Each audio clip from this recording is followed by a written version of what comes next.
Hello there, and welcome to the late edition of the Good News Sunday Show. My name is Sonia McCullough Lockridge, and I am your host, and I joy to come to you in this fashion. Now, we are in the midst of a series on navigating prayer with Nehemiah, and I think we've been doing this for about 6 or 7 weeks now. Anyway, what we've been doing is 1 week we will read through the chapter, and the next week we will walk through the particular chapter verse by verse. So we have achieved this with 3 chapters. So we've read through 3 chapters and we've walked through 3 chapters verse by verse. But today is time for another read through, and it's our read through of chapter 4. And then next week we will walk through chapter 4 verse by verse. So today we are reading through chapter 4 of the book of Nehemiah and focusing on the prayer that is within. So, let's begin. Chapter 4 of the book of Nehemiah.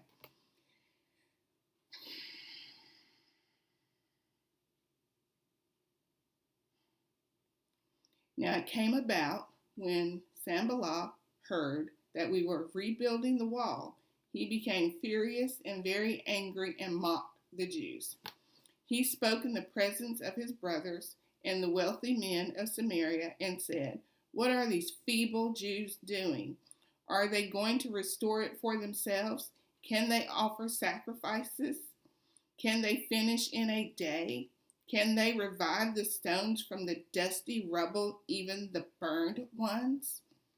Now Tobiah, the Ammonite, was near him, and he said, "Even what they are rebuilding, if a fox should jump on it, it would break their stone wall down. Hear, O our God, how we are despised. Return their reproach on their own heads, and give them up for plunder in a land of captivity. Do not forgive their iniquity, and let not their sin be blotted out before you, for they have demoralized the builders." So we built the wall, and the whole wall was joined together to half its height, for the people had a mind to work. Now when Sanballat, Tobiah, and the Arabs, and the Ammonites, and the Ashdodites heard that the repair of the walls of Jerusalem went on, and that the breaches began to be closed, they were very angry.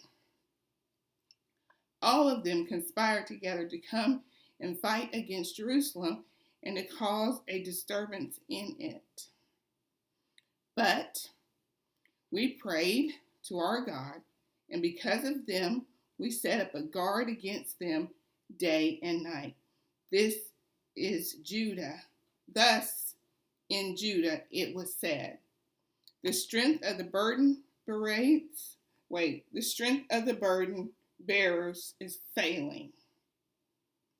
Yet there is much rubbish, and we ourselves are unable to rebuild the wall. This is verse 10 of chapter 4. Let me read it again. Thus in Judah it was said, the strength of the burden bearers is failing.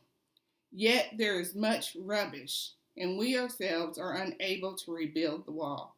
Our enemies said, they will not know or see until we come among them, kill them, and put a stop to the work. When the Jews who lived near them came and told us 10 times, they will come up against us from every place where you may turn. Then I stationed men in the lowest part of the space behind the wall, the exposed places, and I stationed the people and families with their swords, spears, and bows. When I saw their fear, I rose and spoke to the nobles, the officials, and the rest of the people. Do not be afraid of them. Remember the Lord who is great and awesome, and fight for your brothers, your sons, your daughters, your wives, and your houses.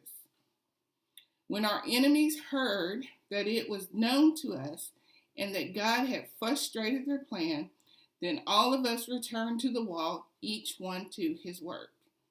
From that day on, half of my servants carried on the work, while half of them held the spears, the shields, the bows, and the breastplates.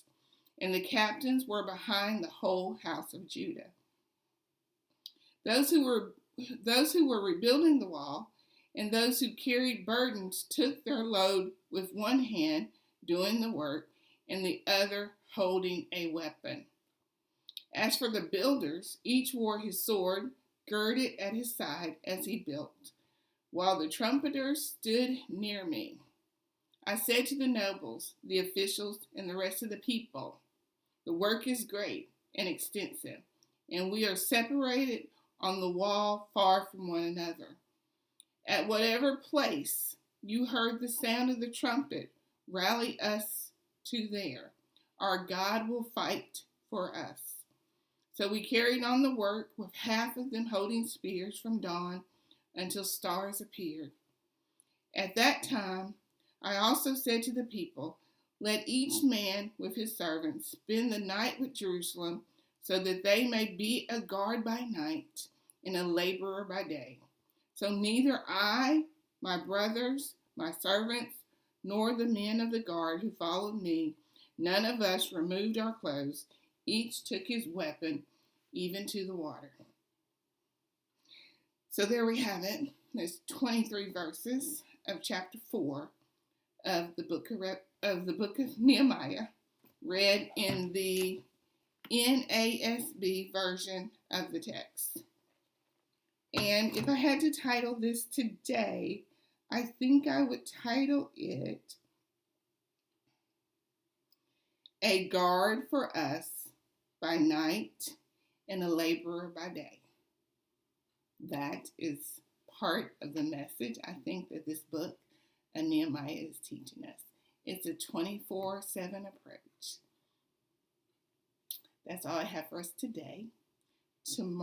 Next week, next Sunday, which I think is the 28th, we will walk through chapter 4 verse by verse, and we will focus on the prayer. And I thank you, and I hope and pray that you have a blessed day in the Lord. Thank you.